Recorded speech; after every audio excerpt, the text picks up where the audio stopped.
Azərbaycanda da düzdür, Yeraz Naxçıvanlılardır. Onlar özlərini güya türk sayırlar, bir gün belə sayırlar, bir gün elə sayırlar. Amma bunları dəstəkləyən çox kimlərdir? Yenə türklərdir. Yəni türklərin böyük bir hissəsi onların legitimliyini qəbul edir. Biz qarşı duranda deyirlər ki, siz ölkəni parçalayırsınız. Deyirik ki, kişi, burada sosial haqlar olsun, burada insan haqları olsun, burada hər kəs öz sözünü deyə bilsin. Təəssüf ki, bu məsələ öz yerini tapmır və baxın, gedin Türkmənistana, nə bilim Qırğızstana falana, eyni proseslər gedir. Eyni proseslər gedir. Türkmənistanda ümumiyyətlə başqa millət yoxdur qardaş. Türklərin ən çox olduğu ölkə Türkmənistandır, yəni xalis türklərin. 99% türkdür. Və proseslərə baxın, hansı vəziyyətdədirlər.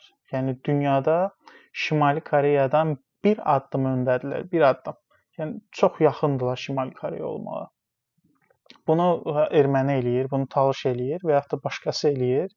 Yox, türklərin özləridir. Türklərin özləridir.